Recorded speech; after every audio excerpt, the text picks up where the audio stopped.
Greetings, hi there. Again, this is Clifford Bates, and we are now in our, I think, our fifth episode of this readings Machiavelli Prince. Today we're looking at chapter 4. This video is going to be doing chapter 4. Now, chapter 4 is basically. It's about the question of why the kingdom of Darius, which Alexander seized, did not rebel against its successors after the death of Alexander. Now, the kingdom of Darius refers to the king of the Persians. Darius is the successor of the great Persian state created by Cyrus the Great, whose life is accounted in Xenophon's classic book, the Saripaideia.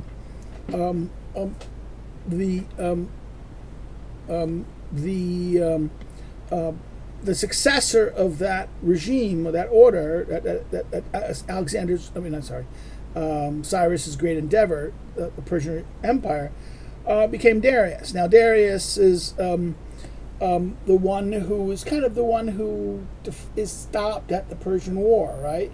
He and his previous ruler, the emperor, who tried conquering the Greeks, failed, and was relatively safe in this. The Persian Empire was relative. And the story is Alexander the Great, the son of Philip of Macedon.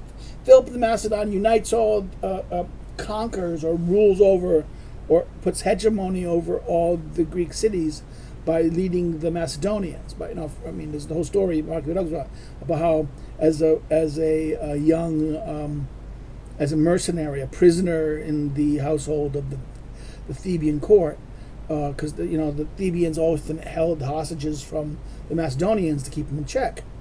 He was so much liked by the leader Epidamus that he was treated almost like a son, to the point where he was with Epidamus. I think he was with Epidamus for his great conquest against defeated the Spartans. Theban defeated the Spartans.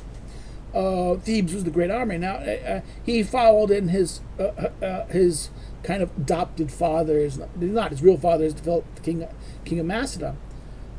Sorry, he is Philip Macedon. Sorry, I jumped ahead.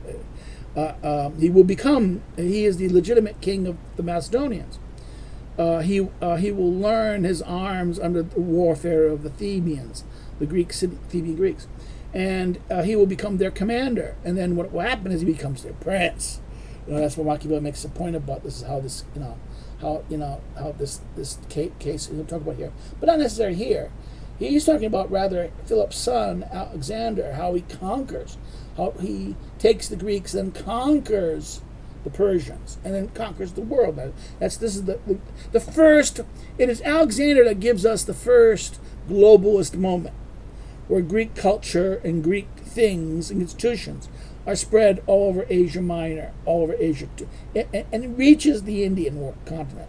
Okay, doesn't necessarily conquer the Indian continent because it's an already existing empire, but it gets exposed to it, and therefore also exposed to the Chinese as well. It's through India, because the trade between India and China.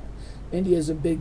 India has the Mongols, and I'm not sure the Mongols. I'm getting the dates wrong, but the Indians are well established. And they have an empire, as do the Chinese. So therefore, all of a sudden, Alexander's conquest of them gets them. I think for the first time, they know about each other in that sense, and there's commerce and trade that starts happening about this. But in many ways, we could argue that much of what we understand as Arab culture or the Middle Ages culture was really Greek, very similar to the Greek culture. This is why it's very useful to read, like, I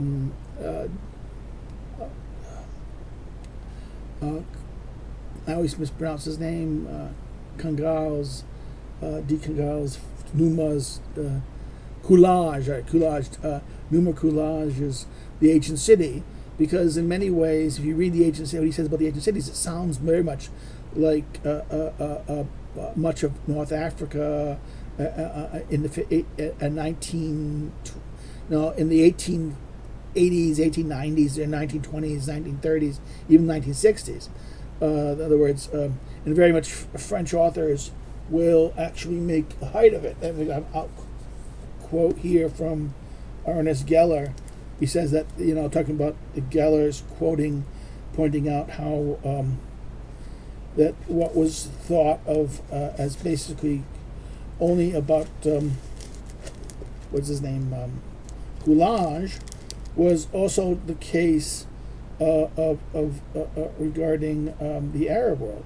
And where is that line? I'll give it to you. I'm sorry I'm doing this, but it's in the notes.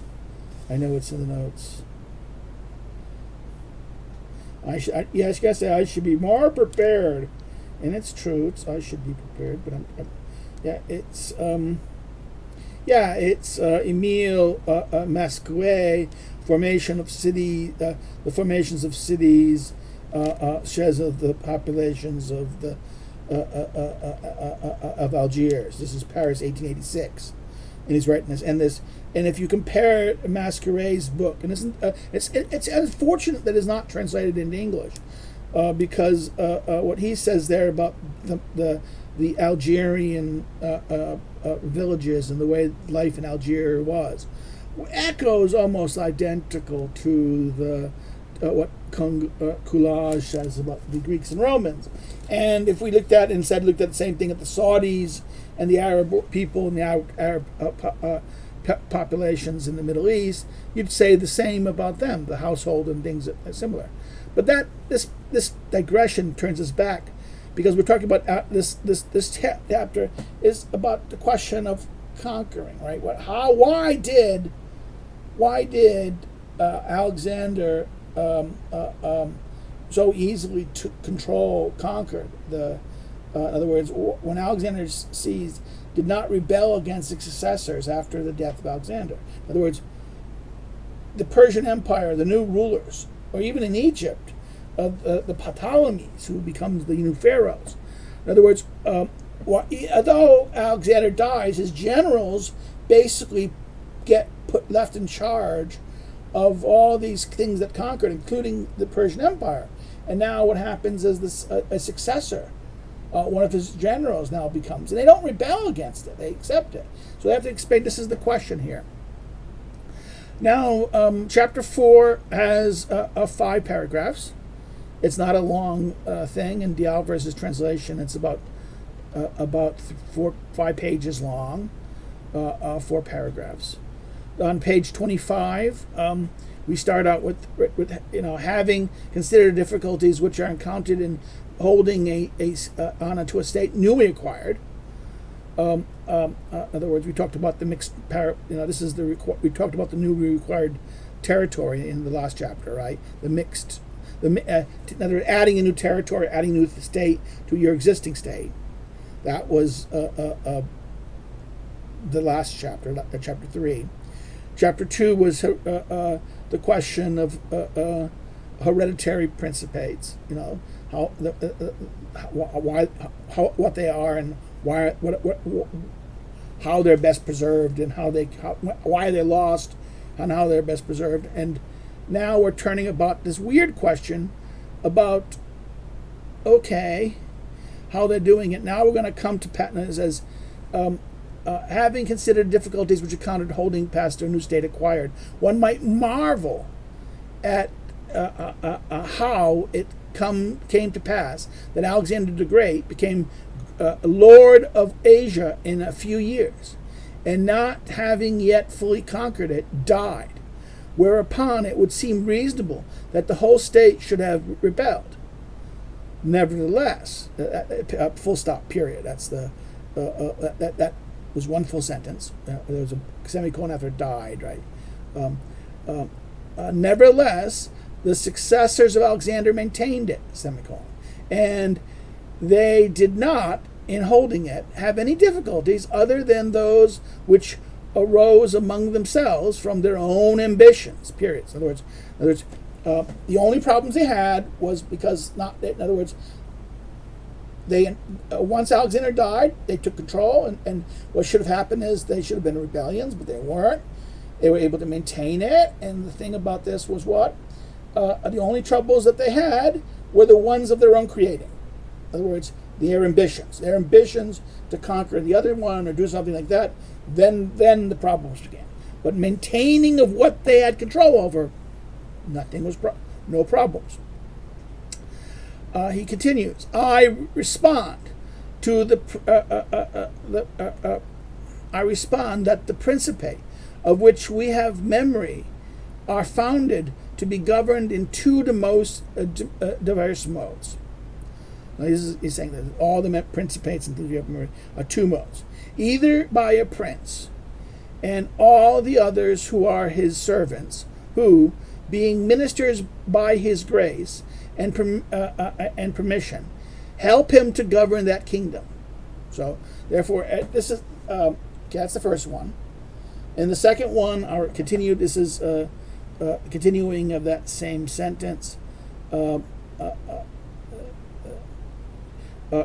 Semicolon that goes, or a prince and barons, the latter having their rank not by the grace of the Lord, but by the antiquity of their blood.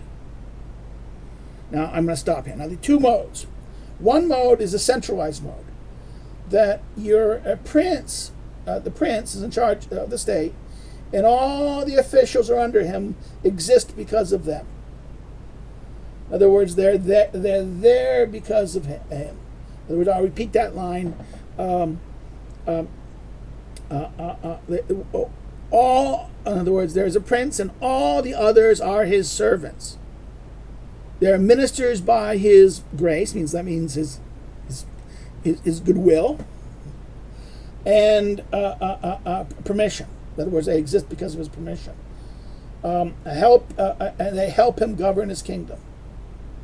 So, this idea of there's a prince, and everything is under him, and everyone working is a creation of his, and work, and are merely exercising his will, or the prince's will. Okay, and the second one is what? That there is a prince, and then there's barons. But the barons own the barons own their title and their thing, not to the king per se, but their own line. They have their own line, their own things. Now, the example here is going to give, and I think it's going to be clear, is the French. The later one is the French. We had all these duchies, and these things. You had, remember, you talked about it in the previous one about Tusk. You had. Brittany, Gascony, and you had all these long provinces that, even though they were under France, they shared the same French language, the customs and laws. Sometimes they had different princes, different rulers, and the king of France thus had a weird. See, the French situation was much different. The French king didn't really.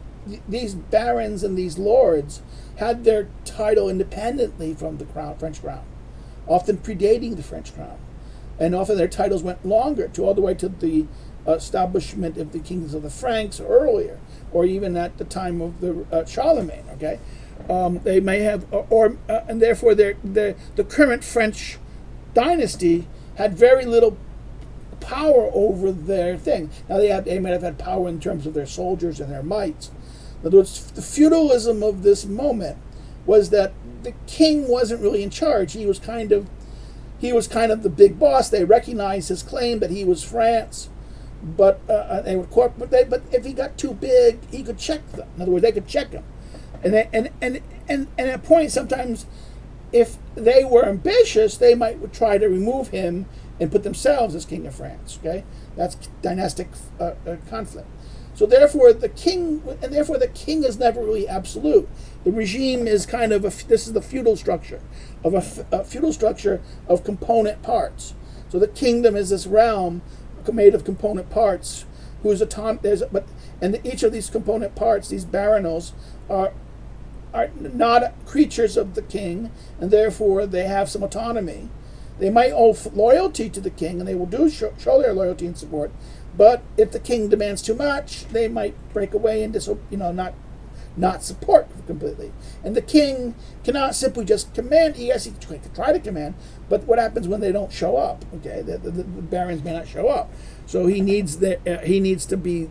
he needs to rule. A king in this situation often would have to rule by consensus in that sense. Now, whereas Alexander's example of the Persian situation is it's a centralized state. So you have a thing of a centralized political system and a decentralized political system. That is the thrust that all states, all in other words, I respond that the principates, of which we have many, of all principates, are either a centralized one, where all the subordinate entities and things are controlled by the prince. Their loyalty and everything, all power and all things are merely exercising on his behalf, and everything is and that the ministers and the actors have no authority on their own. In other words, whereas a feudal system, a kind of more feudal system, where the king has there's competing scopes of authority.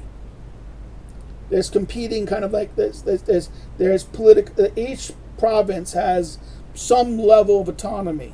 The king can they owe loyalty and obedience to and support for, but they have some. They don't depend upon it. In other words, they exist before, and they have claims that are outside of any claim that the king can make. And he continues on that same paragraph. These barons have their own states and subjects who not only acknowledge them as their lords, but have them in their natural affections. So these barons, not only they have their own states in that sense, and they have their own subjects, but what happens? They have their own states and subjects who not only acknowledge him as their lord, but also may have affection towards them, where they might not even really have any affection to the king. See, this is the problem to talk about. This is why there's no real nations. France at this time, or even Italy, or any of these places, had no sense of nation. The loyalty was always to your local lord, okay? So therefore, in feudalism, the feudal structure was much more localized to who was the baron. And the peasants and the peoples were often tied to their local lord and had no consciousness of the larger. They may know the king and they may know who he is, and if they were his subjects directly, they would recognize him as lord and have affection toward him. But if he was the lord, he was far away and not directly ruling that province or that area, the people might just only have this vague affection or vague knowledge of who he is, and having stronger affection for their local baron and their local leader. Okay, so that's what I'm going to have. An iced tea. My wife made some iced tea. Iced tea, so I'm having some.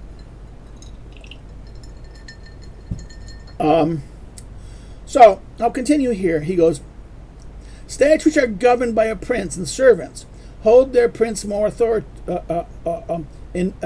Hold their prince in more authority, because in all of his provinces there's no one recognized as his superior, and if they do not obey, and if they do obey any others, they obey them as ministers and officials, and bear them no particular love. So therefore, the people will love the prince and the ruler, but not necessarily his subordinate ministers who are acting in his name. They won't have any. In other words, they cannot. In a centralized situation where they don't have autonomous power, these officials and things like that are merely agents of the prince, and therefore they will respect them for the fact that they're agents of the prince. They might obey. They will probably obey him as their ministers. They obey them as ministers and officials, but they have no love for them.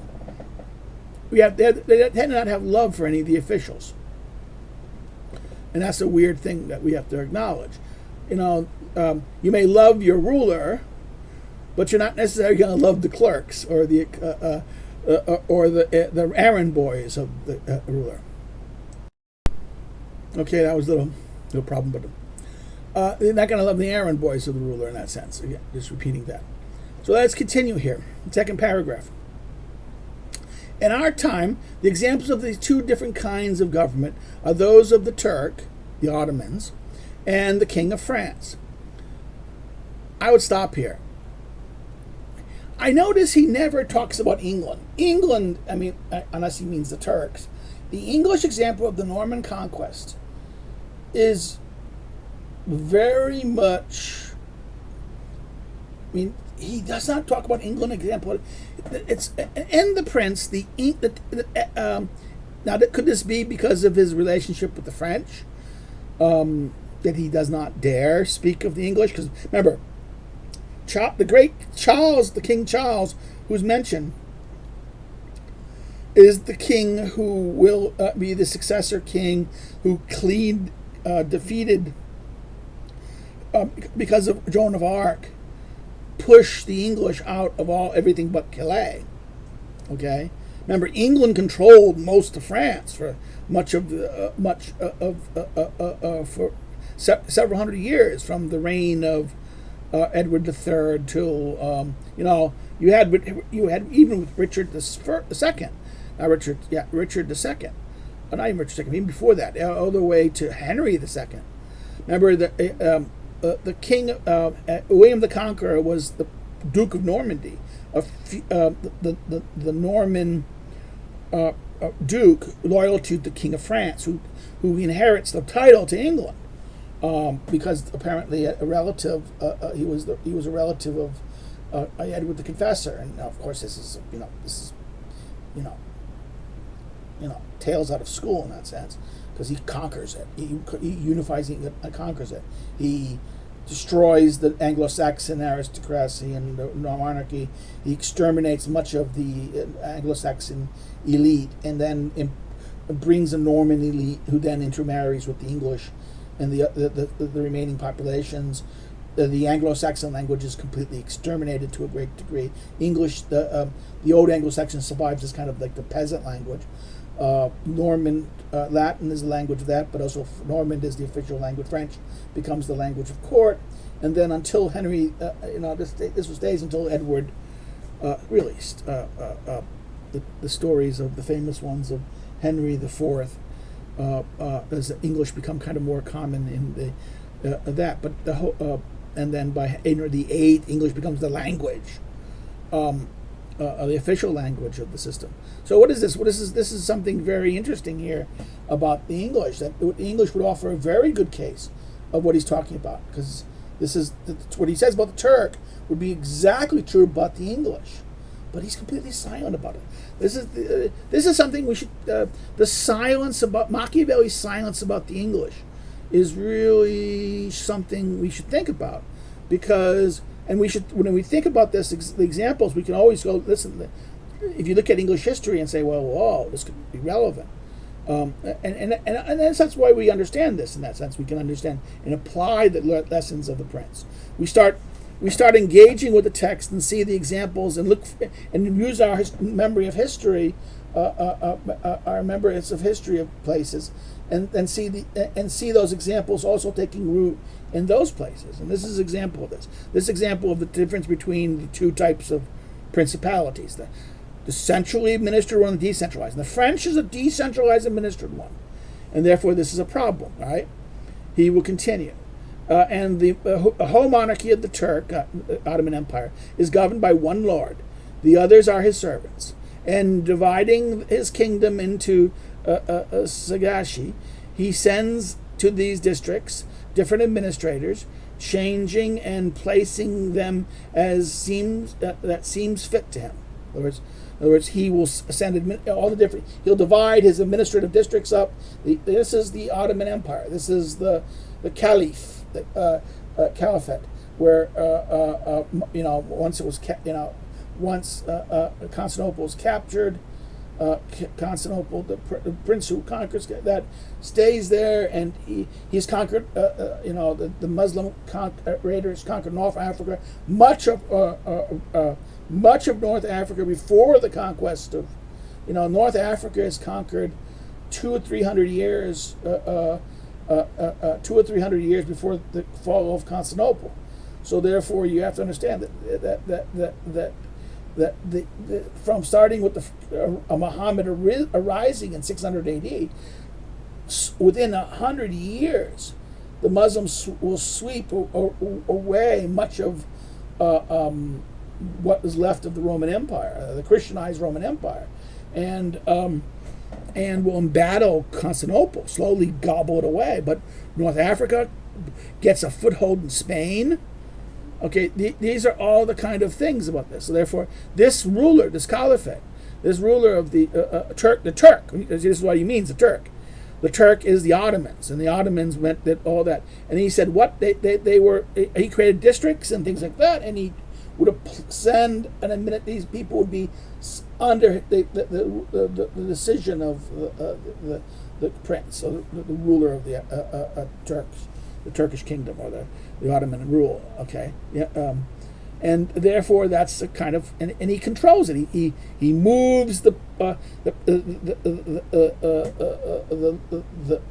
caliphate will move his administrators, and they all serve his interest, right? Now, but he continues, next sentence. But the king of France is placed in the midst of a multitude of lords who are of old, are recognized in that state by their respective subjects, and are loved by them, period. So the difference is the king of France has all these, surrounded by these barons and aristocrats who have their title independent of him, and these people have subjects who are loyal to them. Okay. In other words, continue. They have their privileges, and the king cannot take away without danger to himself. Period. So therefore, in other words, he can try to take them away. He can do it by force, but in doing so, they will fight back, and they have the means to fight back. Okay, and he could lose the battle. Okay, so that's even more so.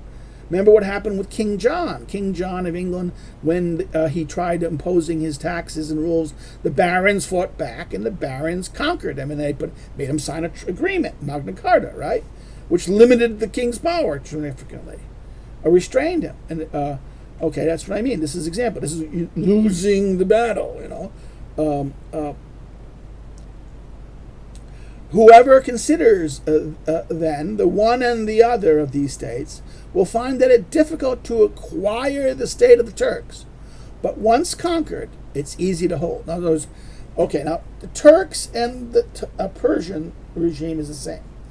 Once you have, therefore, he says that these centralized administered things, they're difficult to conquer. In other words, the minute you try to conquer it, you meet a wall of resistance immediately. Everything is unified. It's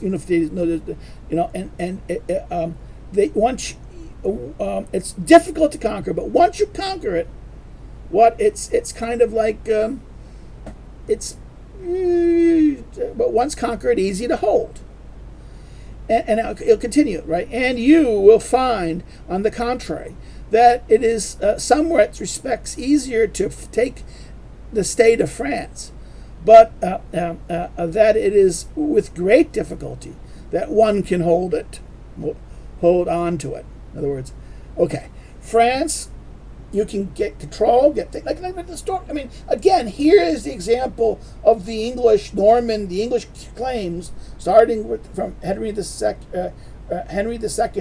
and his marriage to the Eleanor of Aquitaine, the lands of the Aquitaine, that the success of the loss by his son John will lose all of the French-English claims to not only Agenor but also to much of Normandy, his own ancestral lands of Normandy, Anjou, and that he will lose those.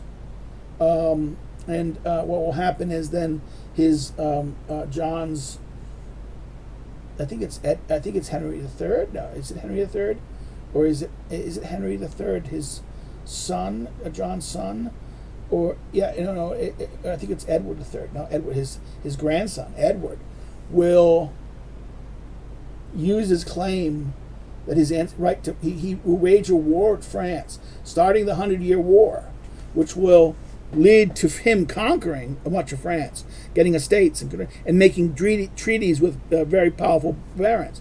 This will then again lead to Henry V doing it this time and becoming king, and but dying, leaving his infant son to be and the regency of his son to become king of France and England, the joint thing, only to have it lost by the administration of maladministration and squabbling among the English, the caretakers of the king. And this leads us to the loss of France, English control of France. In other words, they lose it. They had control of it, but they lose it. So therefore, you can get control of France. So therefore, his example would require a discussion of England. But he doesn't offer it. That's what it's interesting here in that sense. In other words, this is that line.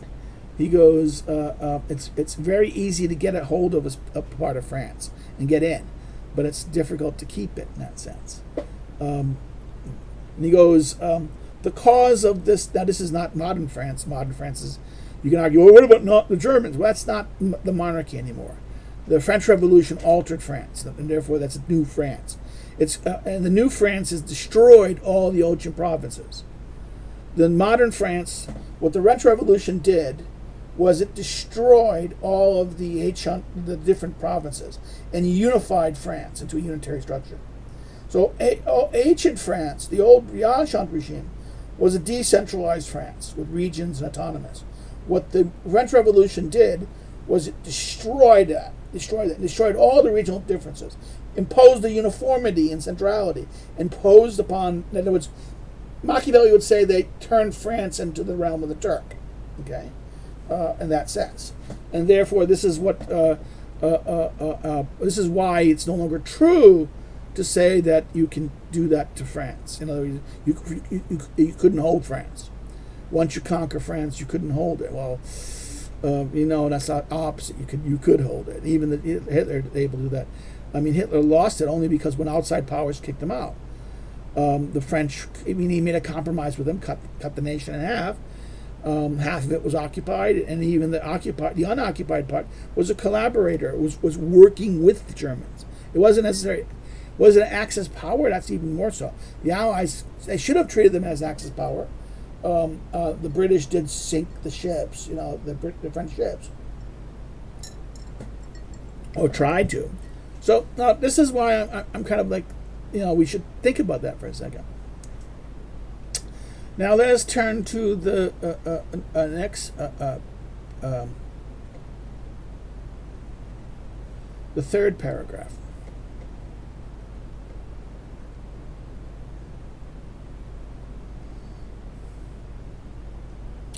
What's the fourth one?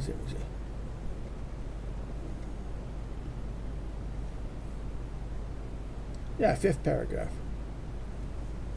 We're near the end, okay? We read this part here. No, I'm wrong. Sorry, it's the fourth. I was right. After he says it's difficult to hold it, right? Next sentence he goes, the cause of the difficulty is being able to occupy the kingdom of the Turks, are that one cannot be called in by the princes of that kingdom, nor can one hope to facilitate one's enterprise through the rebellion of those around him. Okay, in other words, he's saying that because of the unitary situation, you can't get powerful stakeholders which have autonomy to rebel against them and then offer you the invitation, legitimately bring you in, and then work with you to remove the prince, in case here's the prince of the Turks, the Ottoman Empire. No, it ain't going to happen because all of them are his servants. They have no autonomy, no authority. No ability to. If he does, it's treason right away, and can be crushed. This arises from the reasons mentioned above. That is, that because they're not autonomous, they're his ministers.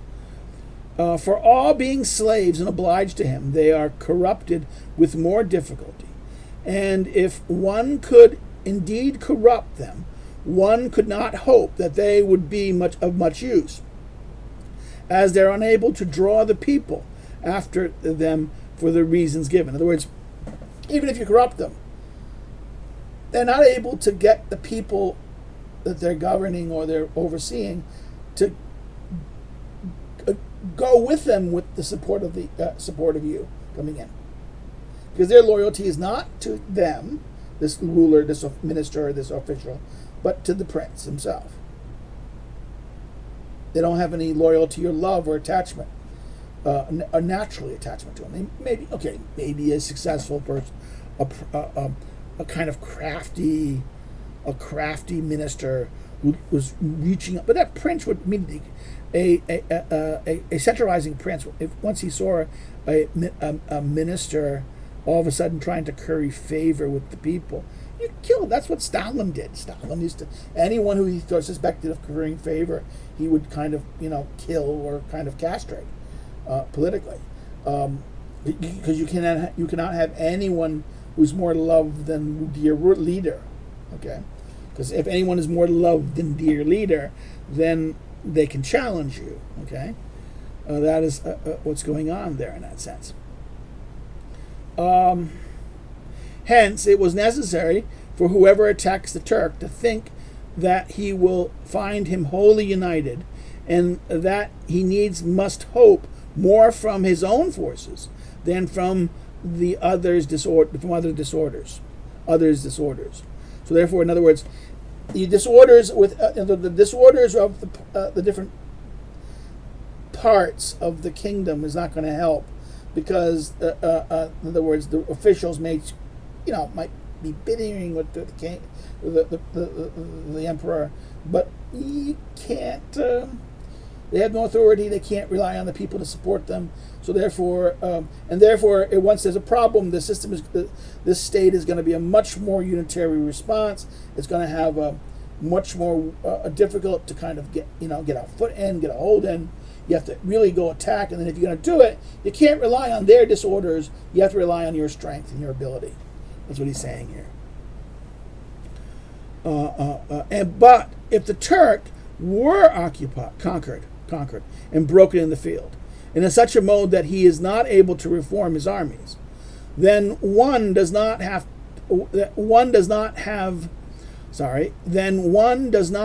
to doubt anything other than the blood of the prince, which, when extinguished, leaves no one to fear, since no other have credit with the people. So what do you do? In other words, if you defeat his army, and he's not able to reform the fight again, because if he's alive and he has an army, he can always get the people to support him. But if you defeat him so he can't create an army, and you can get him, and then you kill him and his whole line, no successor, this is why Lenin had to kill the whole royal family.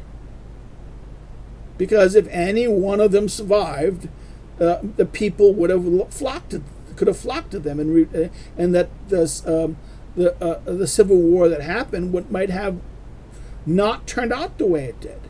The fact that there was no one of the royal family alive to have the people's loyalty towards, this made it impossible. This made it very difficult for the forces of the. Therefore, they often and because of that, because there was no unitary, hereditary principle ruler, this made it impossible for the. In other words, they had all the opposition had so many issues and fights amongst each other that it often became impossible. They had nothing to hold them together except their hatred of the Soviets, the Bolsheviks. But that wasn't enough. That was not enough. Let's continue here. So as long as you extinguish them, you're pretty safe. And he says, and as conquerors before as the conquerors before the victory could not put his hopes in them, he ought not afterwards to fear them. In other words, and the conqueror before the victory could not put his hopes in those people, all those underlings, Here, the them here is the them is the people who there on the underlings. Okay.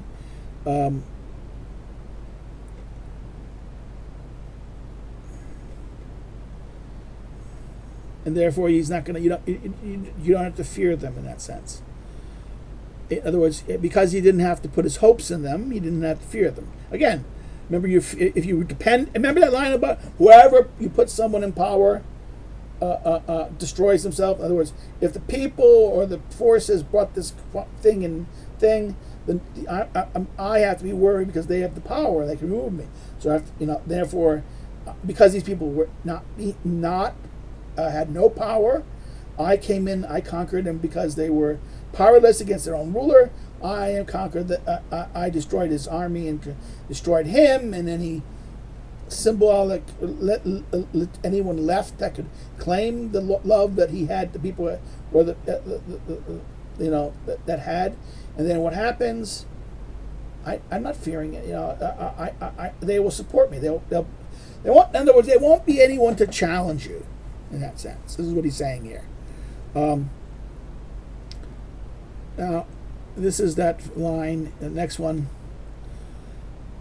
Am I wrong? I'm sorry. I wrote down a note, and I think I might have miswrote, but I just want to make sure, because sometimes I'm usually a good boy, and we're hearing zoot sounds.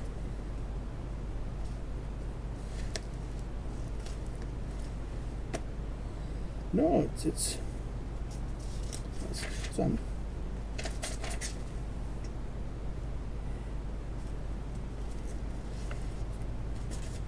Yeah, 5 paragraphs. I was wrong.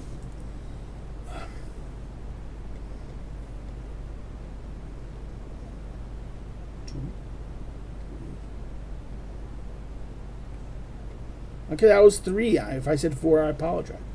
On page 26, so we just covered. Now we're going to the 4th paragraph on page 27. On the contrary, the contrary happens in kingdoms governed like France, for you can enter them easily, gaining to yourself some barons of the kingdom, period. For one always finds some malcontents, and those who desire to innovate, semicolon. These, for the reason said, are able to open to you the way to the state and facilitate your victory. In other words, remember what he said earlier. There's always going to be someone who's grumpy, unhappy, and are angry and wants to change, and they will invite you in. Remember what he said earlier about that. You can't. You can never keep them happy, and you're going to have to maybe get rid of them or deal with it. You're never going to satisfy them. And the second someone else that they can turn their loyalty to emerges, they will do so. So you have to be very careful, and you have to be very careful because if you really depended on them to keep control, then you're really in trouble because once they leave your support, you don't have the means to keep control. So you have to, the rule here is that you have to be careful about the people who brought you in because they're fickle. They'll change their mind. They'll change their position, and that you need to be able to, keep power, keep control.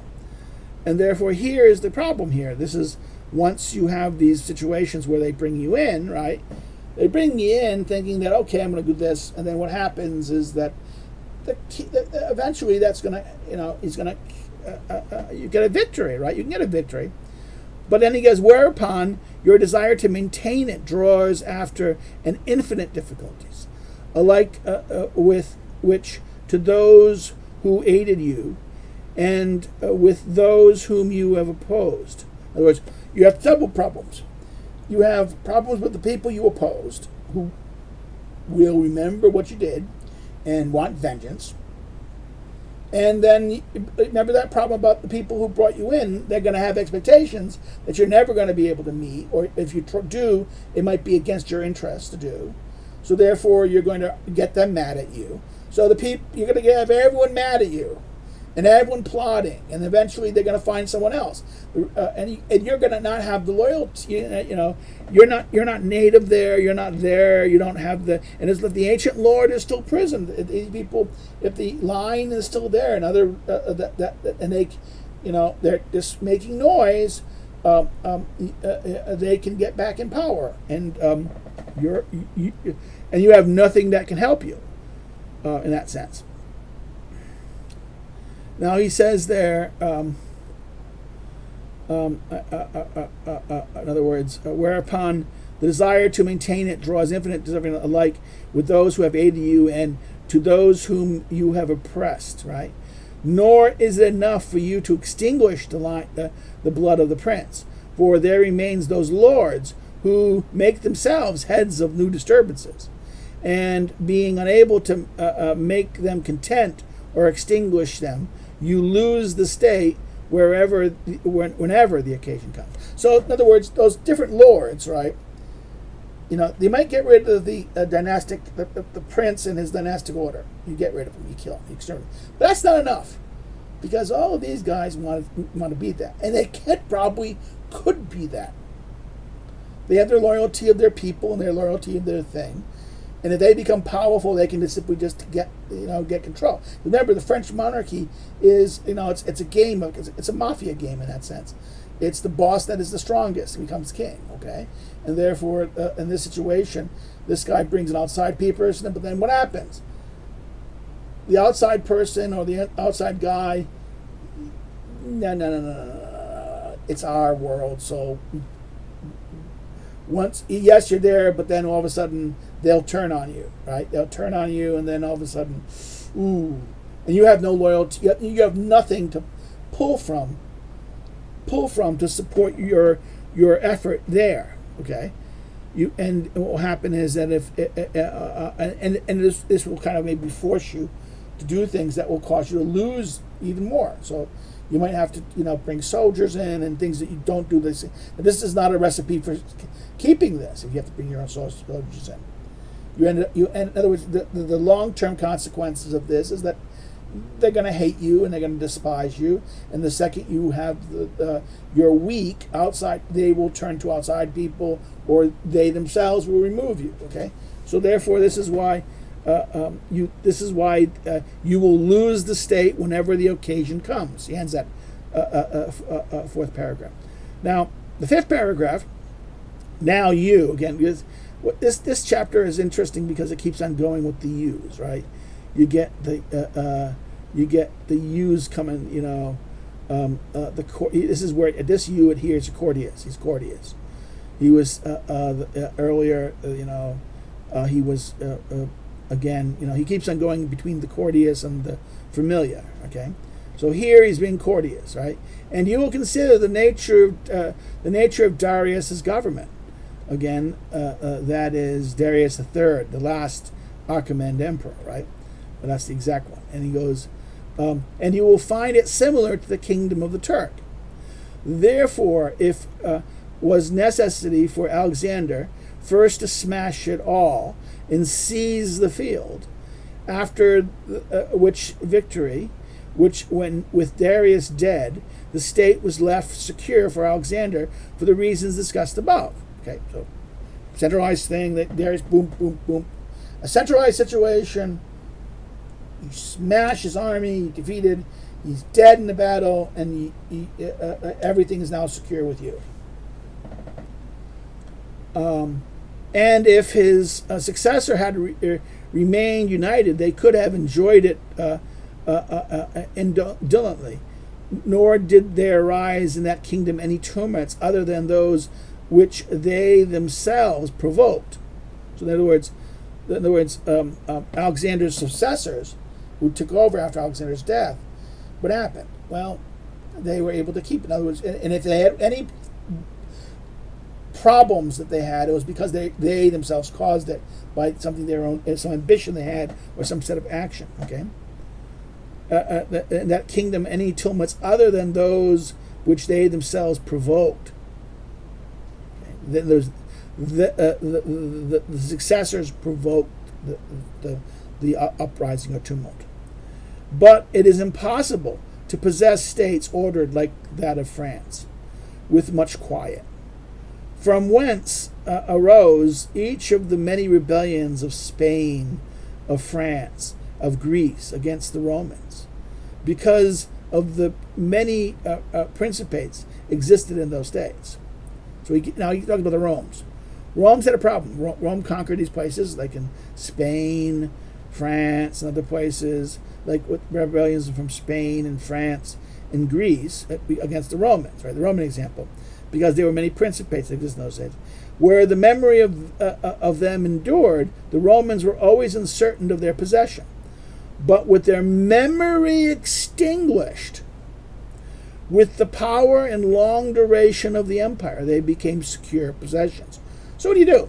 In other words, the Romans, what they did, they had that thing. The Romans would put colonies, and then you'd crush them. They'll talk about this a little later. In other words, and what happened is once the princely line was extinguished, and there was no one holding the princely line left, what happened? The endurance of the empire left these places. In other words, by the time 100 years later, 200 years later, Spain, France, Spain, and even Greece are just perfectly stable under the Roman rule. Okay. And they possessed them even when they were fighting amongst themselves. In other words, afterwards. In other words, even when during the civil wars. Okay, they conquered Greece and Rome by the second Punic War and the third Hellenistic War. They conquered much of it. They conquered Spain earlier. So during the Republic, they get this. Then what happens? Then they had the Civil War, and after the Punic War, Second Punic War, and even the Third Punic War, then all of a sudden there's the fighting amongst the ambitions of the corruption because of the collapse, the collapse of economy and the collapse of the situation and the rise of the slaves economy that happened because by conquering all the Punics, like the Carthaginians and all this thing, the number of slaves became so huge that the large farms started taking over. So the economy changed, and what happened was that created disorders, that created political orders within the Republic, which then led to the tension between the people and the Senate territorial class, leading to Caesar, right? Before Caesar, the Civil War, and then after Civil War, the Second Civil War, right? Then the assassination of Caesar, and then the rise of Octavius, and then after Octavius, everything's relative, except for the little putting down of Anthony. You had stability in but even though there was fighting, even though there was problems within the emperorship, the still maintaining of the provinces was stable. Spain, Greece, and France were not up for grabs, while the emperorship may have been in time of the empire. So what are you saying here? You're saying that the Romans, therefore, that while the memories of them endured, the Romans were always uncertain of their possessions, but when the memories extinguished, with the power and the long duration of the empire, they became secure possessors. And they possessed them even when they were fighting amongst themselves afterwards. And each drawing the following from the part of these provinces, according to the authority he had in them, and the blood of their lords having been extinguished, those provinces would not recognize anyone who was not a Roman. So therefore, that's even more than the Romans could go. In other words, during the wars, Ptolemy's the war, the fight between Pompey and Caesar with the senator and the Senate, which with not Scipio, but come on, what is the name? Cato the Younger, and And that the first civil war against Caesar, when Caesar crossed the Rubicon. All these guys will be able to go to different provinces to get money from they were able to go to all the conquered provinces where they fought it, mostly in Greece and Attica, in Asia, and they would go and be able to get resources because they were Roman. They were able to recruit soldiers because they were Roman. This is what he's saying. In other words, the local aristocracy was gone. The only loyalty they had was to Rome. So therefore, the Romans could fight amongst each other, and that the different factions of fighting could always go to the thing and get people loyal to Rome to fight with them. And that's it. They're not knowing the larger issue. And this is why the Civil War lasted. Most of the people involved in the Civil War didn't know. The soldiers didn't really know that they were fighting against other Romans in a sense. They were sort of maybe they understood that in some sense, but they didn't. They understood that these were the legitimate authorities. That out of luck, maybe a different group at a different time would have gotten the same people to fight on their side rather than the other side. So that's how odd it was in that sense. Having considered then all of these things, no one should marvel at the ease of Alexander had in holding on the state of Asia, and the difficulties the others have in conserving their acquisitions, like Pyrrhus and many others. In other words, Pyrrhus is that famous example of this does not arise from the greater or lesser virtue of the conqueror, but upon the difference of the subjects and the provinces. Now here he's saying in other words, here the different natures of the people are, as it were, a different kind of matter for which the prince must, with his virtue, mold into his own modes and order. In other words, Pyrrhus, when he tried to conquer the Italians, in other words, he couldn't keep it. In other words, he couldn't keep. In other words, some peoples will submit, some people will not. This is there was the nature of the people, and whether they have memories to their were they used to being free, or were they always used to being unfree? Were they used to, and then therefore how was the prince was there? Was the princely rule, was it centralized or decentralized? Again, these kind of structures will determine the character of the people and their willingness and their loyalty to their rulers, and how much connection there is to that. And therefore, this will determine whether, when you take over, is it going to be difficult for you to maintain it or easy for you to maintain it? Okay? And this is where it ends. Now, this is a good point to end in that sense, because we leave with the discussion of this the example of Alexander and the conquering of the Kingdom of Darius, and that is kind of and this leads us to a teaching about the doubles. Any kind of political rule has either the confrontation with a centralized holistic one that's unitary, and a decentralized one, which is often like this. So on that, God, if you have any questions, please put it on the back. If you have any questions, please again put the comments below. If you like this, please like it and share, and please join in onto the thing. Okay, thank you. Bye bye.